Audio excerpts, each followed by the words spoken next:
Assalamualaikum warahmatullahi taala wabarakatuh. Bismillahirrahmanirrahim. InsyaAllah kita mulakan majlis kita pada tengah hari ini dengan umul kitab, dengan pahala Fatihah kita bacakan nanti kita hadiahkan kepada Rasulullah sallallahu alaihi wa alihi wasallam, ahli keluarganya, sahabat-sahabatnya, tabi'in, tabi'in, ulama-ulama mutaqaddimin, mutaakhirin, ulama zaman. Khususnya kepada Syekh Abdul Samad Al-Falimbani yang telah mengarang kitab Hidayatus Salikin fi Suluki Maslakil Muttaqin. Tidak lupa kepada Syekh Ahmad Fahmi Zamzam, Abu Ali Al-Banjari, An-Nadwi Al-Maliki. Seterusnya kita hadiahkan Al-Fatihah kepada pejuang-pejuang agama Allah Subhanahu wa taala, para syuhada, terutamanya sahabat-sahabat kita yang berada di Palestin, di Mesir, di Syria, di Yaman, di Selatan Tai, di Rohingya, di Marawi, di Malaysia. Seterusnya kita hadiahkan Al-Fatihah kepada para salihin, wali-wali Allah, para muttaqin, para syakirin. Seterusnya kepada kedua ibu bapa kita, guru-guru kita, kaum keluarga kita, kaum muslimin dan muslimat. Al-Fatihah. A'udzubillahi minasyaitonirrajim. Bismillahirrahmanirrahim. Alhamdulillahi rabbil alamin. Ar-Rahmanirrahim. Maliki yaumiddin. إياك نعبد وإياك نستعين اهدنا الصراط المستقيم صراط الذين أنعمت عليهم غير المغضوب عليهم ولا الضالين آمين. InsyaAllah untuk menambah baik lagi majlis kita pada petang ni, marilah sama-sama kita berselawat ke atas Nabi sallallahu alaihi wa alihi wasallam. Semoga dengan kita berselawat ke atas Nabi sallallahu alaihi wa alihi wasallam, Allah Subhanahu wa taala menambah lagi keberkatan, keridaan, rahmat, dan lebih-lebih lagi kita mengharapkan Allah Subhanahu wa taala mengampuni segala dosa kita insya-Allah. Bismillahirrahmanirrahim. Allahumma salli ala sayyidina Muhammadin an-nabiyil ummi wa ala alihi wa sahbihi wa barik wa sallim. اللهم صل على سيدنا محمد النبي الأمي وعلى آله وصحبه وبارك وسلم. اللهم صل على سيدنا محمد النبي الأمي وعلى آله وصحبه وبارك وسلم. اللهم صل على سيدنا محمد النبي الأمي وعلى آله وصحبه وبارك وسلم. اللهم صل على سيدنا محمد النبي الأمي وعلى آله وصحبه وبارك وسلم. اللهم صل على سيدنا محمد النبي الأمي وعلى آله وصحبه وبارك وسلم. اللهم صل على سيدنا محمد النبي الأمي وعلى آله وصحبه وبارك وسلم. اللهم صل على سيدنا محمد النبي الأمي وعلى آله وصحبه وبارك وسلم. اللهم صل على سيدنا محمد النبي الأمي وعلى آله وصحبه وبارك وسلم. اللهم صل على سيدنا محمد النبي الأمي وعلى آله وصحبه وبارك وسلم. أعوذ بالله من الشيطان الرجيم. بسم الله الرحمن الرحيم. الحمد لله رب العالمين. الحمد لله رب العالمين وبه نستعين على أمور الدنيا والدين. والصلاة والسلام على سيد المرسلين خاتم النبي محمد صلى الله عليه وآله وصحبه وسلم وعلى آله وأصحابه وتابعا تابعا لهم بإحسان إلى يوم الدين. سبحانك لا علم لنا إلا ما علمتنا إنك أنت العليم الحكيم. رب اشرح لي صدري ويسر لي أمري واحلل عقدة من لساني يفقهوا قولي. رب زدنا علما وارزقنا فهما اللهم يسر ولا تعسر رب تمم بالخير يا فتاح يا عليم افتح لنا فتوح العارفين ولا حول ولا قوة إلا بالله العلي العظيم ولا حول ولا قوة إلا بالله العلي العظيم ولا حول ولا قوة إلا بالله العلي العظيم أما بعد قال الله تعالى في القرآن العظيم أعوذ بالله من الشيطان الرجيم بسم الله الرحمن الرحيم ألم نشرح لك صدرك ووضعنا عنك وزرك الذي أنقض ظهرك ورفعنا لك ذكرك فإن مع العسر يسرا إن مع العسر يسرا فإذا فرغت فانصب وإلى ربك فارغب صدق الله العظيم. Alhamdulillah, pertama-tamanya marilah sama-sama kita merafakkan rasa syukur kita ke hadirat Allah Subhanahu wa taala. Dengan keizinan Allah Subhanahu wa taala dapat sama-sama kita bertemu dan kita bersua lagi pada petang ini, dan sama-sama kita mengharapkan semoga pertemuan kita pada petang ini Allah SWT penuhkan dengan keberkatan, keredaan, rahmat, dan lebih-lebih lagi kita mengharapkan Allah SWT mengampuni segala dosa kita insya-Allah. Dan insya-Allah kita akan sambung lagi bacaan kitab Hidayatus Salikin fi Sulukil Maslakil Muttaqin. Masih lagi perbincangan kita berkisar pada faslun fi fadilati talibil ilmi nafi'. Ini suatu fasal pada menyatakan kelebihan orang yang menuntut ilmu yang memberi manfaat. Ya. Muka surat 18, tulisan Jawi. Tulisan Rumi. Dan ketahui olehmu wahai talib bahawasanya bagi orang yang menuntut ilmu itu ada 3 perkara. 14. Betul kat situ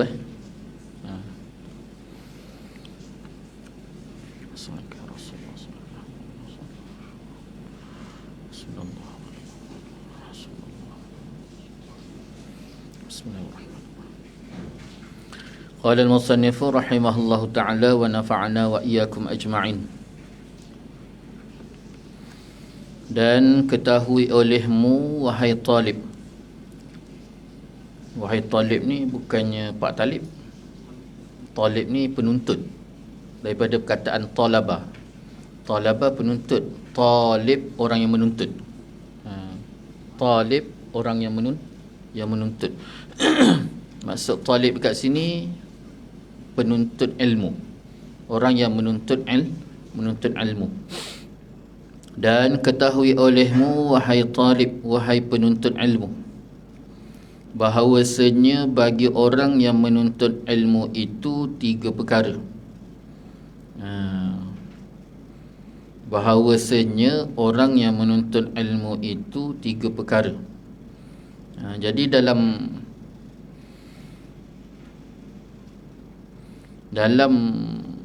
orang yang menuntut ilmu ni ada 3 perkara yang perlu diberikan penekanan kepada orang yang menuntut ilmu. Yang pertama, seseorang yang menuntut ilmu kerana jadi ilmunya itu bekal di dalam akhirat, dan tiada mengkendaki ianya penuntut ilmu itu melainkan kerana Allah Ta'ala dan kerana negeri akhirat, maka mereka itu orang yang dapat kemenangan di dalam dunia dan akhirat, iaitu yang dinamakan mereka itu muttaqin. Siapa muttaqin? Orang yang bertakwa. Seperti firman Allah Subhanahu wa taala, innallaha yuhibbul muttaqin. Artinya bahawasanya Allah Ta'ala itu kasih, cinta akan orang yang muttaqin, orang yang bertakwa. Jadi perkara pertama yang perlu ada bagi seorang yang menuntut ilmu ni, dia mestilah menuntut ilmu tadi kerana apa? Ataupun dengan niat. Kerana tu dengan makna dengan niat, ataupun matlamat, tujuan. Kenapa dia menuntut ilmu? Niat pertama ataupun tujuan pertama dia menuntut ilmu itu mestilah untuk dijadikan bekalan akhirat. Itu pertama. Kenapa cari ilmu? Kerana untuk menjadi ataupun mendapat bekal akhirat. Apa maksud bekal akhirat? Maknanya iaitu setiap apa sekalipun yang dilalui dalam kehidupan di dunia ini, dengan ilmu tadi menjadi panduan supaya apa yang didapati dalam kehidupan dunia ini dapat dijadikan sebagai bekal akhirat. Kalau kita tak belajar, kita hanya nampak bahawa akhirat itu hanya sembahyang.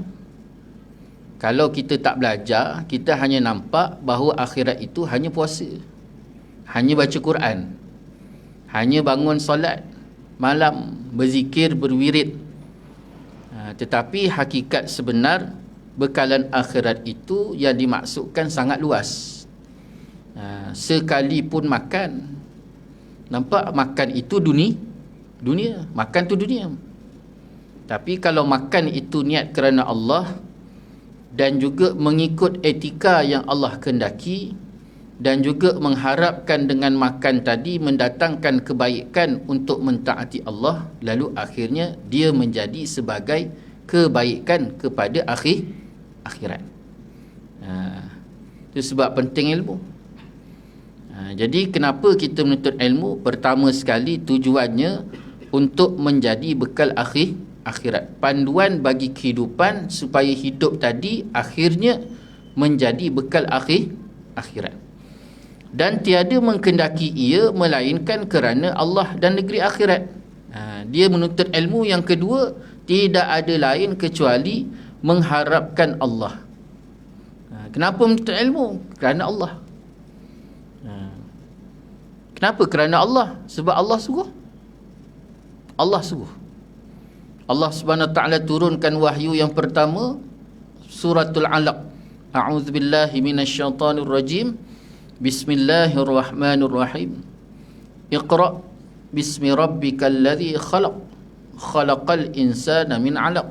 Iqra wa rabbukal akram alladzi 'allama bil qalam.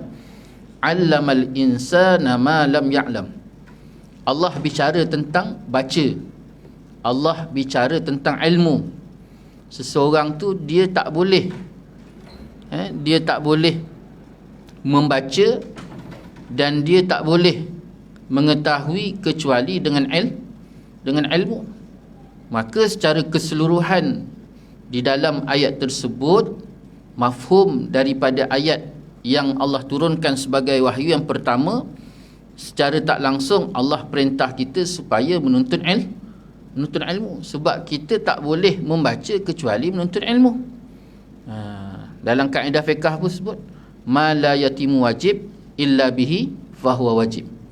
Tidak akan sempurna sesuatu kewajipan kecuali penghantaraan untuk sempurna kewajipan tadi, penghantaraan itu pun jadi wajib. Contohnya apa? Contohnya menuntut ilmu. Menuntut ilmu wajib tak? Wajib. Menuntut ilmu tu wajib. Jadi dalam kita nak melaksanakan menuntut kewajipan menuntut ilmu tersebut, kita tak boleh pergi majlis ilmu kecuali ada motor. Contoh, ada motor. Jadi asal-asal hukum beli motor tu hukumnya harus. Nak beli boleh, tak boleh tak apa. Tapi disebabkan nak melaksanakan kewajipan menuntut ilmu tadi, tak ada motor, dia tak boleh tuntut ilmu. Dia tak boleh pergi kelas, tak boleh belajar. Maka ketika itu hukum beli motor tadi wajib. Sama macam anak-anak kecil kita pergi sekolah. Naik bas tu hukumnya apa? Harus. Nak naik boleh, tak boleh, nak tak naik pun tak apa, tak ada masalah. Tapi kalau dia tak naik bas, dia tak naik van sekolah, dia tak lagi sekolah. Sedangkan pergi sekolah tu wajib. Pergi menuntut ilmu di sekolah tu wajib. Maka ketika tu wajib penyediaan van sekolah dan bas sekolah. Kenapa? Kerana kalau tak ada van sekolah dan bas sekolah tadi, maka tak sampai ke majlis ilmu.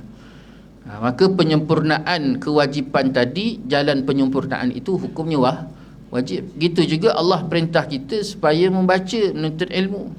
Jadi jalan dia tu tak boleh membaca kecuali seorang tu dia menuntut ilmu, dia kena belajar, dia kena ngaji.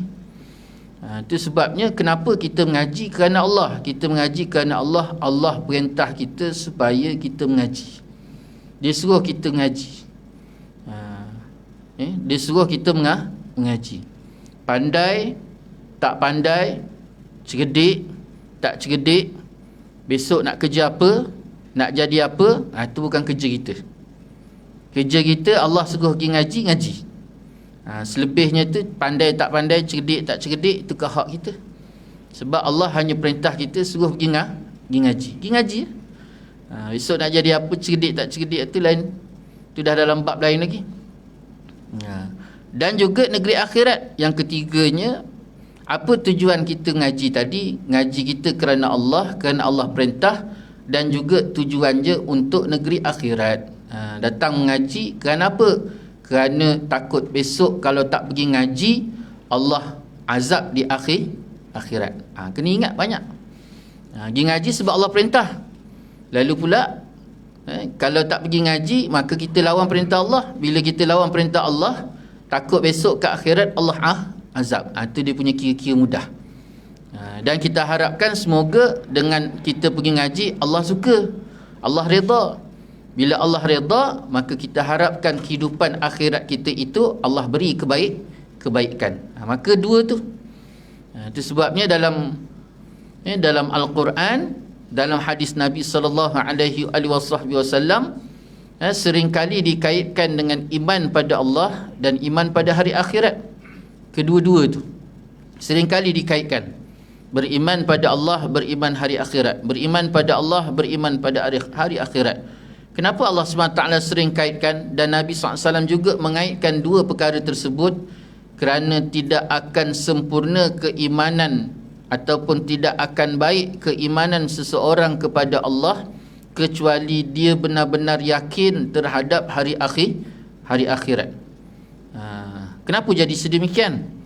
Kita ni hidup atas dunia. Dunia ni ada fitrah.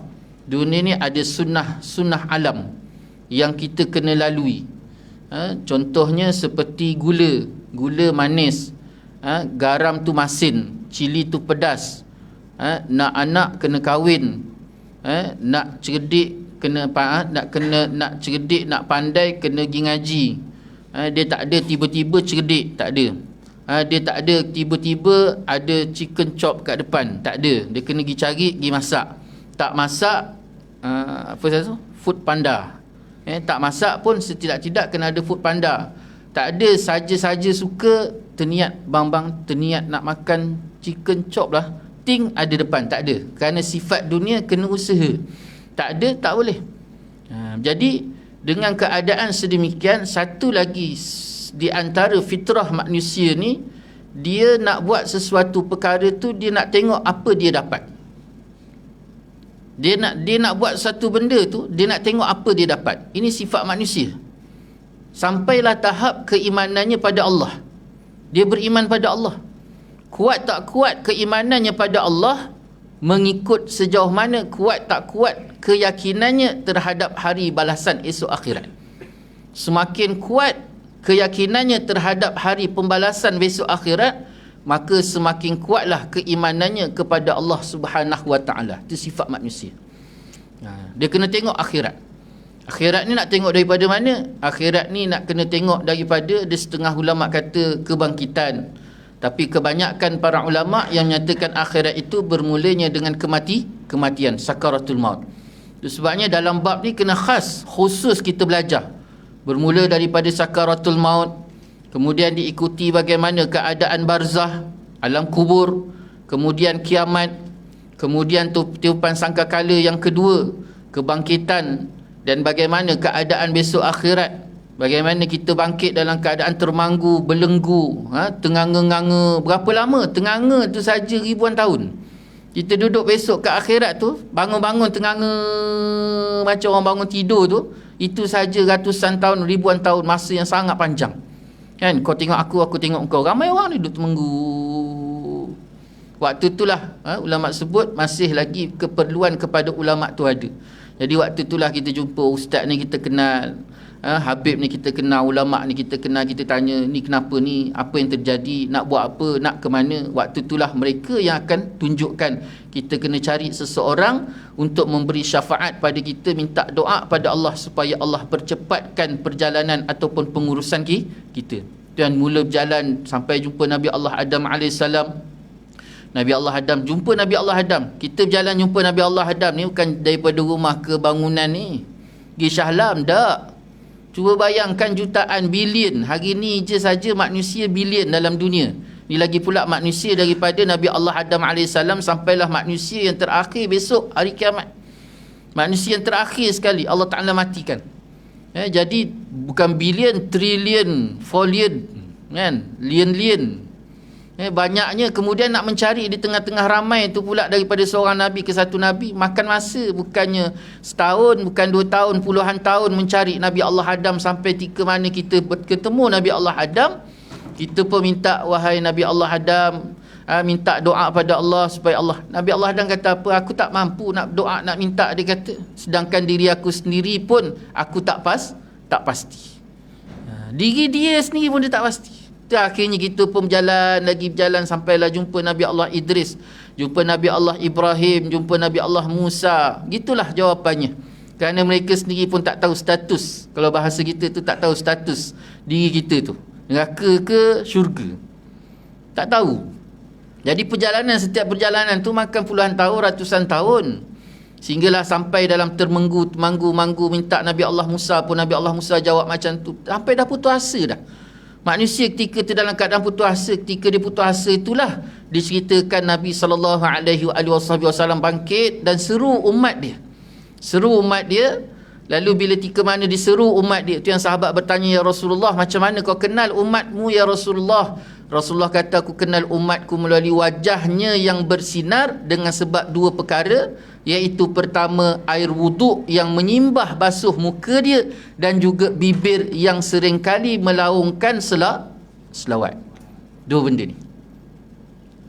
Itu sebabnya banyak kan, jangan sampai tubuh kita ini kering daripada wuduk. Apa maksud kering daripada wuduk? Jangan putus daripada berwuduk. Batal ambil, senantiasa berpakaian dengan wuduk, dan jangan putus daripada melafazkan ataupun mengucapkan selawat dan juga salam.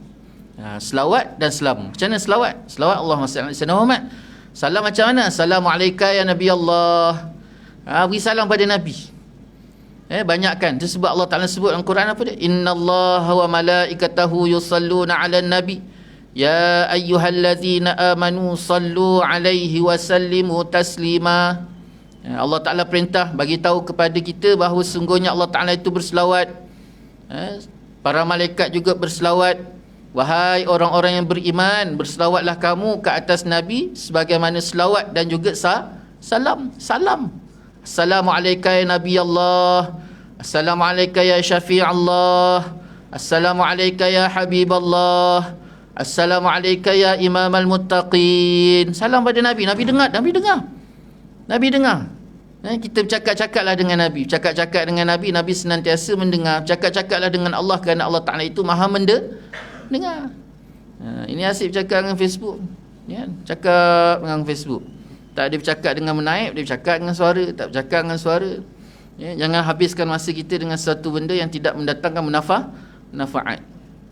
Biarlah hidup kita itu mungkin nampak macam ketinggalan. Ada Facebook? Tak ada. Ada tu? Tak ada. Ada ni? Tak ada. Semua tak ada. Apa yang ada? Hanya ada maruah. Daripada benda-benda tadi ada, tapi tak ada maruah. Jadi akhirat ni kena tahu. Kena belajar khas tentang perkara akhirat tu. Nabi SAW bila panggil semua sekali, umatnya pun berkumpul. Bila umat Nabi baginda SAW berkumpul tadi, ketika itulah Rasulullah SAW berjalan ke bawah arash. Berjalan ke bawah arash, dan ketika itulah Nabi berdoa pada Allah SWT. Ada riwayat kata Nabi SAW salat. Ada setengah riwayat kata Nabi SAW berdoa, minta pada Allah SWT supaya dipercepatkan. Maka akhirnya itulah salah satu doa yang masih tinggal untuk dikabulkan oleh Allah SWT, dan Allah Ta'ala tunaikan permintaan Nabi SAW, dan akhirnya dipercepatkan segala urusan. Itu yang cepat tu. Dihimpunkan semua manusia, lalu dihisab. Masya Allah, hisab tu pula cuba bayangkan, daripada Nabi Allah Adam nak sampai seorang Nabi Allah Adam saja hidupnya 1000 tahun, nak dihisab setiap amalan dia. Ni lebih kurang macam lebih kurang perjalanan dia macam tunggu pasport siap lah dekat immigration. Tunggu pasport siap. Ni bukan sekarang saya tak pasti. Dulu kalau buat pasport tu pukul 7 pagi tu berebut, pukul 6.30 tu silap-silap ada kalangan mereka tu yang sampai semain subuh pun tak, sebelum subuh dah sampai, kerana nak dapatkan nombor giliran. Lepas tu pula dah siap semua sekali, sampailah giliran pukul apa, pukul 6.30 datang, pukul 10 baru dapat nombor, baru dapat giliran. Lepas tu bila pula nak pergi nak ambil pula, kalau dulu 3 hari, pernah saya alami pula petang nanti baru ambil, tunggu lagi, balik kan tak datang dah, tunggu lagi. Cuba bayangkan tu sehari tunggu, tengok nombor, kebil. Hari ni ada juga handset duk tengok baca Quran ke apa benda kan. Dulu tu kebil, kau tengok aku tengok kau, tidur bangun tidur, tidur bangun tidur. Cuba bayangkan besok ke akhirat pula besok tak ada aircon. Matahari tu Nabi kata sejengkal atas kepala. Ada yang sebahagian berdirilah dia. Ada sebahagian duduklah dia. Ada sebahagian meniaraplah dia. Ada sebahagian merangkaklah dia. Cuba bayangkan keadaan akhirat Allah Subhanahu Taala yang sangat panas, nak menantikan giliran kita. Itu sebabnya golongan yang pertama besok akan dihisab oleh Allah. Nabi SAW diangkat orang yang pertama sekali, golongan yang melepasi daripada hisab Allah Subhanahu Taala. Siapa dia? Minan nabiyyin was-siddiqin wasyuhada. Ini golongan yang terlepas daripada hisab. Itu sebabnya minta dengan doa pada Allah. Nabi kata apa? Golongan pertama yang terlepas daripada hisab ni seramai 70,000 orang. 70,000 orang. Sahabat Nabi je berapa orang? Siapa sahabat Nabi? Sahabat Nabi dia orang yang bertemu dengan Nabi, menatap wajah Nabi, beriman dengan Nabi. Beriman dengan Nabi, mengamalkan syariat Nabi. 3 benda. Bertemu dengan Nabi, menatap wajah Nabi, dan beriman dengan Nabi.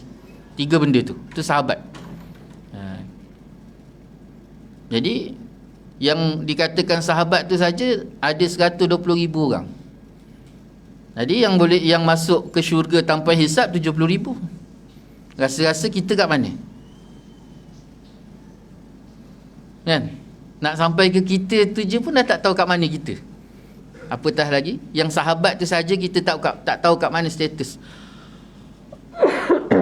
Tapi tu kata tapi Nabi kata ad-du'a silahul mu'min. Doa tu senjata orang beriman. Minta doa pada Allah. Sebab Allah Ta'ala tu maha pengasih lagi maha penyayang. Nabi SAW itu juga maha pengasih. Minta dengan Allah. Walaupun 70,000 orang, kita tak tahu mungkin dalam 70,000 orang tu termasuk kita. Sebab rahmat Allah Ta'ala itu sangat luas. Sedangkan seorang lelaki saja selangkah kaki nak masuk dalam syurga, nak masuk dalam neraka Allah. Selangkah kaki nak masuk neraka. Lalu Allah Ta'ala perintahkan kepada malaikat, wahai malaikat, ambil lelaki tadi masuk dalam syurga, bawa masuk syurga. Jadi malaikat terpinga-pinga, wahai Allah, kan dah dihisab. Kemudian dapati hidup atas dunia itu penuh dengan maksiat. Tapi kenapa nak bawa masuk syurga? Kenapa nak bawa masuk syurga? Selangkah lagi nak masuk neraka. Dah memang hidup dia penuh dengan maksiat. Itu sebabnya hidup kita ni macam mana pun besar maksiat yang kita lakukan, pertama sekali taubat, yang kedua pastikan jangan sampai tergelincir iman kita. 2 benda tu. Maksud tergelincir iman tu, jangan sampai rosak iman. Apa maksud rosak iman? Contohnya mudah. Contoh paling mudah. Kenapa tak semayang? Kenapa tak semayang? Ni dah masuk Zuhur, kenapa tak semayang? Suka hati akulah. Kubur sendiri. Jangan semayang tu wajib. Wajib tak wajib? Aku nak semayang, aku semayang. Baik. Dia dah mengingkari kewajipan. Bila ingkar wajib, maka rosak iman. Sebabnya hati-hati. Bila bercakap tu hati-hati. Dan senantiasa bersyahadah untuk apa? Kita tak tahu ada perkataan kita ataupun perbuatan kita yang sampai menghancur, merosakkan, merobohkan iman kita. Maka dengan kita senantiasa memperbanyakkan syahadah tadi, dia memperbaharui semula iman kita pada Allah. Jadi dua perkara tadi berhati-hati. Lalu Allah SWT perintah malaikat tadi. Malaikat tanya, wahai Allah, kenapa lelaki tadi nak dibawa masuk syurga, sedangkan hidupnya itu dipenuhi dengan maksiat pada wahai Allah. Lalu Allah SWT kata, sesungguhnya lelaki ini sewaktu hidup atas dunia dia dulu, ada satu doa yang diminta pada aku, tidak aku tunaikan. Ada satu doa dia minta pada aku. Cuba bayangkan, hidup dia tu dipenuhi maksiat, tiba-tiba ada satu ketika tu dia doa pada aku saja tak tunaikan, dan kini saat ini, detik ini, doa tadi yang tidak aku tunaikan, aku gantikan dengan syurga. Ya Allah, itu sebabnya betapa luasnya kasih sayang Allah. Itu sebabnya sebesar-besar makhluk Allah arash, sebesar-besar dan seagung-agung makhluk Allah adalah arash Allah. Tetapi sebesar-besar arash Allah, jauh lebih besar kasih sayang Allah. Allah Ta'ala sebut apa? Ar-Rahmanu 'alal arsyistawa. Agung tak arash Allah? Agung, sangat besar, sangat hebat, dan tidak ada makhluk yang jauh lebih hebat, lebih agung, lebih besar kecuali arash. Tapi sebesar-besar arash, Rahman Allah, kasih sayang Allah itu jauh lebih besar. Itu sebabnya kita minta pada Allah, banyakkan doa. Kita tak tahu kat mana yang Allah Ta'ala nak letak kita. Senantiasa Allah sangat-sangat suka hambanya yang banyak berdoa dan juga minta ampun pada Allah. Tak hebat mana pun amalan, tapi bila banyak berdoa, maka itulah paling Allah suka. Itu yang disebutkan kat sini. Syekh kata apa? Yang pertama sekali, seorang yang menuntut ilmu itu kena jadikan ilmu itu untuk bekal akhirat. Panduan untuk meniti kehidupan di dunia, sehingga apa yang didepani dalam kehidupannya di dunia itu semuanya dapat dijadikan sebagai bekalan ataupun sebagai keuntungan akhirat yang akan didapati dia. Dan tiada mengkendaki melain kerana Allah dan juga hari akhirat, negeri akhirat. Kenapa menuntut ilmu? Kerana Allah. Kenapa menuntut ilmu? Kerana untuk akhirat. Maka mereka itu orang yang dapat kemenangan di dalam dunia dan juga akhirat. Inilah golongan yang mendapat kemenangan di dunia dan juga akhirat, iaitu orang yang menuntut ilmu semata-mata mencari keredaan Allah dan juga kehidupan akhirat. Lawan daripada kehidupan akhirat iaitu dunia akhirat. Dunia akhirat. Dunia dengan akhirat ni dia macam air dengan minyak. Dunia akhirat ni dia macam air dengan minyak. Ambil dunia, dia akan terlepas akhirat. Ambil akhirat, dia kena lepas dunia. Tu ayat dia. Dia ambil dunia, dia akan terlepas akhirat. Dia ambil akhirat, dia kena lepas dunia. Tu ayat dia. Habis, tak payah makan, tak payah minum lah. Tak. Maksud dia mengambil dunia, dia akan terlepas akhirat, iaitu apa yang dia buat hanya semata-mata dunia. Apa maksud dia buat semata-mata dunia? Kalau makan, hanya tertumpu pada makan. Ini contoh benda paling mudah. Sebab pagi kita makan, tengah hari makan, petang makan, malam makan. Kan? Jadi makan tu macam mana makan dunia? Orang makan dunia ni, dia pergi kedai makan, habis masa dengan makan je. Makan dia tak lebih, hanya dia mengikut apa yang perut dia rasa. Katalah pagi tu dia terasa nak makan nasi dagang, dia pun pergi makan nasi dagang, tak lebih hanya sekadar, hanya lebih mengikut hawa nafsu dia. Lepas ni nak makan apa, lepas tu nak makan apa, lepas ni dalam kepala dia fikir makan je. Tak ada batas, tak ada etika makan. Jadi orang yang makan hanya mengikut keperluan nafsu, maka makan dia tu makan dunia. Maka akhirat pula macam mana? Dia makan tak? Makan juga. Tapi makan akhirat, dia akan makan mengikut cara Nabi makan. Apa cara Nabi makan? Pertama, Nabi makan ketika lapar, berhenti sebelum kenyang. Satu. Kemudian yang kedua, Nabi dia tak akan makan waktu ketika yang terlalu amat lapar. Ni dua benda, tiga benda. Pertama, makan ketika lapar. Yang kedua, berhenti sebelum kenyang. Bila rasa saja nak makan, dia makan. Dia tak pukul 8 kena makan, pukul 10 kena makan, pukul 12 kena makan, pukul 3 kena makan, pukul 5 kena makan, pukul 8 kena makan, pukul 10 kena makan, pukul 11 kena makan, pukul 3 pagi kena makan. Kan ada orang jenis macam tu, makan ikut masa. Tak, dia rasa je lapar baru dia makan. Lepas tu bila dia makan pula berhenti sebelum kenyang. Orang makan kerana dunia ni macam mana? Dia makan selagi mana tak kenyang, dia tak berhenti. Ataupun cara yang terbaru ni pula, makan selagi mana tak muntah. Selagi dia tak muntah, selagi tu dia tak berhenti. Di antara lagi etika orang makan kerana dunia, contoh etika orang makan kerana dunia, makan sekali je, besok kat akhirat dah tak jumpa dah. Nak dengar ayat tu? Nak dengar ayat tu? Makan sekali je kat dunia, esok kat akhirat dah tak makan dah. Dia yakin ke besok dia kat akhirat dia dah tak makan? Kalau dia yakin betul-betul kat akhirat esok dia tak makan, yang tak makan besok kat akhirat hanya ahli neraka je. Maknanya dia dah yakin dia masuk neraka. Dia dah yakin masuk neraka. Jadi berhati-hati. Itu sebabnya 3 perkara tersebut Nabi ajar tentang etika makan. Makan ketika lapar, rasa lapar makan. Tapi makan tersebut dalam keadaan ada adab, ada akhlak. Berhenti sebelum kenyang. Belum rasa kenyang, berhenti. Tak kira lah, mungkin lebih banyak makan cara macam tu dibandingkan makan dengan masa tadi. Sekejap lagi dia makan lagi, tapi makan sikit sekadar, lepas tu dia berhenti lagi. Bukan dia makan 3 hari tak makan. Kan, dia makan macam monyet, macam unta, macam ular sawa. Kan, dia makan seekor kambing, lepas tu 2 minggu dia rehat, tidur. Tak, makan sikit berhenti. Dan Nabi kata jangan makan ketika terlalu amat lapar. Kenapa? Kerana kita waktu ketika terlalu lapar tu, yang ada waktu tu hanya nafsu. Itu sebabnya jangan pergi pasar malam waktu lapar. Jangan pergi pasar malam waktu lapar. Jangan pergi kedai makan waktu tengah lapar. Pergilah cari apa-apa dulu, biskut sekeping ke, roti ke apa ke, alah perut dulu, agak rasa tenang tu, dah mula rasa kenyang-kenyang sikit, tinggalkan dulu. Mula rasa lapar balik, jangan terlalu lapar, pergi baru makan. Kalau tidak nanti kan kakak yang jaga restoran tu pun nampak macam ayam main golek, pusing.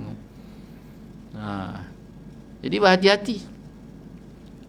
Ni yang katakan makan kerana akhirat. Hidup dunia tadi bukan hanya semata-mata dia ambil dunia, tapi dia jadikan dunia itu sebagai jalan untuk akhirat. Itu penting. Bukan bermakna bila kata dia tinggalkan dunia, dia hanya memberikan penekanan akhirat, dia duduk tak pakai baju, dia tak hidup berkeluarga, tak. Tetapi apa yang dia jalani dalam kehidupannya, semuanya itu tujuannya mesti akhirat. Pergi kerja akhirat.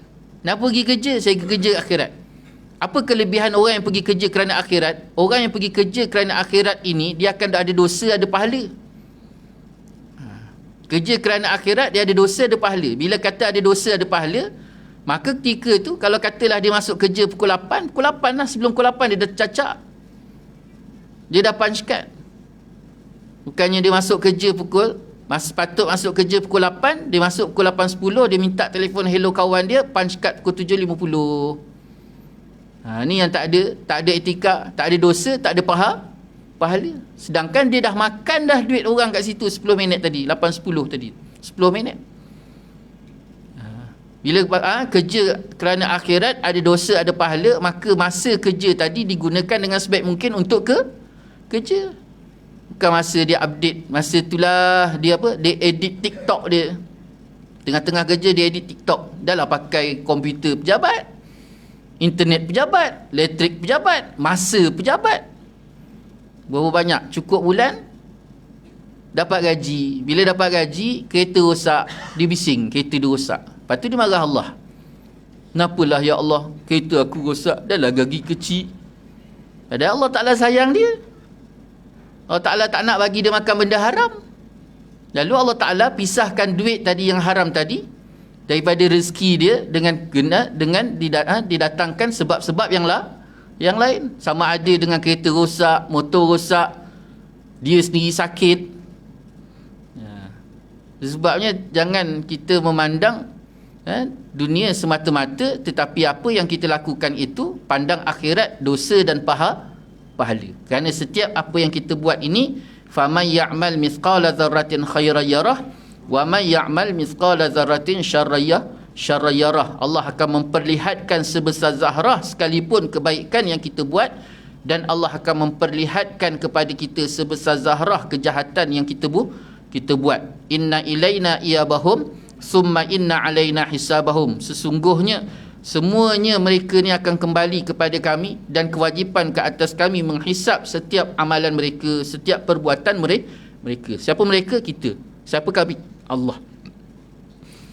Iaitu dinamakan mereka itulah muttaqin, seperti firman Allah, innallaha yuhibbul muttaqin, bahawasanya Allah Ta'ala itu kasih akan orang bertakwa. Itu tadi. Kenapa untuk ilmu? Kerana Allah. Untuk apa? Dengan ilmu tadi jadi panduan bagaimana dia nak meniti kehidupan yang sebenar sebagaimana yang dikendaki oleh Allah. Lalu kat situlah dengan dia berjalani kehidupan dia, daripada pagi dia bangun tidur sampai dia tidur mula, ataupun dia lahir sampailah dia mati, semuanya ikut ilmu yang etika ilmu yang Allah Ta'ala telah pandukan tadi melalui ilmu tadi. Maka kat situ yang dikatakan orang bertakwa. Ini takwa sebenar.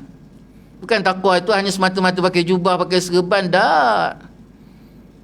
Bukan hanya sekadar takwa itu dilihat pada pakaian, tapi takwa itu dilihat pada bagaimana dia jalani kehidupan dia, daripada bangun tidur sampailah dia tidur semula, daripada dia lahir sampailah dia mati. Ni dia katakan takwa.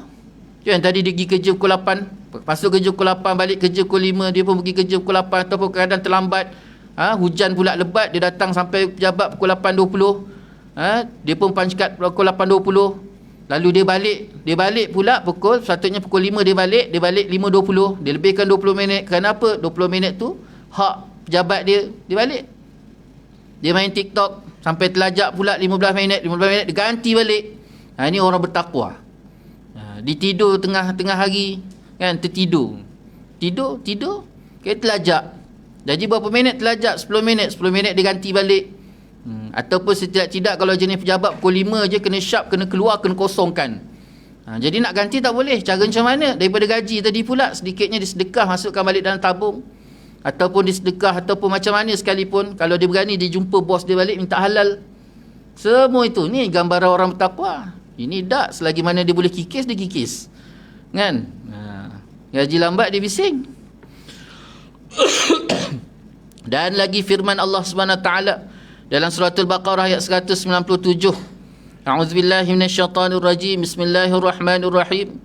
Wa tazawwadu fa inna khairaz zadi taqwa. Artinya, dan ambil oleh kamu bekal di dalam akhirat, maka bahawasanya yang terlebih baik daripada bekal itu iaitu takut akan Allah Ta'ala.